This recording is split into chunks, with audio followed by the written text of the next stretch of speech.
ચલો તો ઓર્ગેનિક જે બાઇનરી મિક્સર છે, બાઇનરી એટલે જેની અંદર બે કમ્પાઉન્ડ આપેલા છે એવા મિક્સરની અંદર યા તો બંને સોલિડ, બંને લિક્વિડ યા તો સેમી સોલિડ, આવા ત્રણ ઓપ્શન થી તમને એક્ઝામમાં ક્વેશ્ચન પૂછાઈ શકે છે. એક્ઝામમાં તમને એને આઈડેન્ટિફિકેશન માટે પૂછશે. આજે જે તમે સેપરેશન કર્યું છે એની અંદર બંને સોલિડ જ છે. મિક્સર મને બતાવો. બંને સોલિડ જ છે, બરાબર છે. આ બંને સોલિડમાં તમે આઈડેન્ટિફાઈ કર્યું કે એક કમ્પાઉન્ડ જે છે વોટર સોલ્યુબલ છે, બીજો છે વોટર ઇનસોલ્યુબલ છે. વોટર સોલ્યુબલ માટે તમે કમ્પાઉન્ડને પાણીમાં ઓગાળ્યો અને એની અંદર ત્રણ ટેસ્ટ ટ્યુબમાં એને લઈને ચેક કર્યું. એકની અંદર બાયકાર્બોનેટ નાખ્યું હતું, CO2 ના ઉભરા, જો ઉભરા આવે છે તો એસિડ થશે, નહીં આવે અને બીજી વખતે તમે એની અંદર ન્યુટ્રલ FeCl3 એડ કર્યું અને જો એ વાયોલેટ કલર આપતું તો એ ફિનોલ પ્રેઝન્ટ હતું, વોટર સોલ્યુબલ ફિનોલ. અને ત્રીજું, લિટમસ પેપર ઉપર કોઈ ઇફેક્ટ જ ના આપતું તો વોટર ઇનસોલ્યુબલ ન્યુટ્રલ. પણ આજે તમારે શું થયું છે, પહેલું જ સેચ્યુરેટેડ NaHCO3 એડ કરતા CO2 ના ઉભરા આવ્યા. જેમ પેલી થમ્સઅપ ની બોટલ તમે ખોલો છો CO2 ના ઉભરા આવે છે એવા જ ઉભરા આવ્યા છે. એનો મિનિંગ આજે શું પ્રેઝન્ટ છે, વોટર સોલ્યુબલ એસિડ. એની સામે વોટર ઇનસોલ્યુબલ કમ્પાઉન્ડ બીજો હશે. એવું નહીં બને બંને વોટર સોલ્યુબલ આપ્યા છે, એક વોટર સોલ્યુબલ હશે બીજો ઇનસોલ્યુબલ હશે.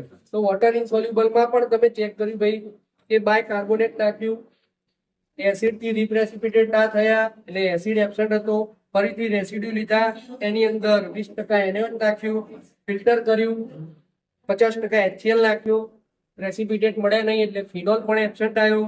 રેસિડ્યુ ની અંદર 50% HCl નાખીને ફિલ્ટર કર્યું, એની અંદર પણ 20% NaOH નાખ્યું, પ્રેસિપિટેટ મળ્યા નહીં એટલે કે તમને acid absent, phenol absent, base absent, તો હજુ શું, ન્યુટ્રલ, વોટર ઇનસોલ્યુબલ ન્યુટ્રલ છે. તો હવે તમે કન્ક્લુઝન લીધું કે વોટર સોલ્યુબલ એસિડ અને વોટર ઇનસોલ્યુબલ ન્યુટ્રલ પ્રેશર છે. હવે શું થશે, એ તો ટેસ્ટ ટ્યુબ સ્કેલ ઉપર કરી મારે આ બધો જ કમ્પાઉન્ડને અલગ કરવું પડે. તો આ બધા જ કમ્પાઉન્ડને અલગ કરવા માટે અહીં ઓપ્શન આપેલા છે, જુઓ પેજ નંબર 34 ઉપર. For acid plus acid mixture, acid acid નું મિક્સર હતું. એની અંદર ટાઈપ એ, ટાઈપ એ ની અંદર શું છે, one water soluble compound, one water ઇનસોલ્યુબલ compound છે. આપણે એ સેટ થાય છે. એની અંદર પણ બે છે ભાઈ, એક ન્યુટ્રલ બીજું પણ ન્યુટ્રલ.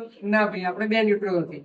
બીજું both compound are water insoluble, બે વોટર ઇનસોલ્યુબલ માં હોય તો એસિડ ફિનોલ, એસિડ બેઝ અને એસિડ ન્યુટ્રલ હશે. પરંતુ બીજું પણ ઓપ્શન છે, ફિનોલ બેઝ, ફિનોલ ન્યુટ્રલ. એના પછી સોલિડ અને લિક્વિડ, લિક્વિડ અને લિક્વિડ. હવે આમાં એવું કોઈ નથી લખીને આપ્યું કે બે સોલિડ કમ્પાઉન્ડમાં એક સોલિડ કમ્પાઉન્ડ એવો છે વોટર સોલ્યુબલ, બીજો કમ્પાઉન્ડ એવો છે વોટર ઇનસોલ્યુબલ. તો એના માટે શું કરીશું, તો પહેલા જે કમ્પાઉન્ડ પાણીમાં ઓગળી જાય છે એની વાત કરીશું. આમાં એક કમ્પાઉન્ડ પાણીમાં ઓગળેલો છે, બરાબર. તો આને બધા જ કમ્પાઉન્ડને પહેલા પાણી લઈ લે. જેટલું મિક્સર આપ્યું છે બધું જ મિક્સર પાણીમાં લઈ લો, બરાબર સ્ટર કરો. બેમાંથી એક કમ્પાઉન્ડ પાણીમાં જતો રહ્યો, એક કમ્પાઉન્ડ તમારે રહી ગયો, એને ફિલ્ટર કરી નાખો.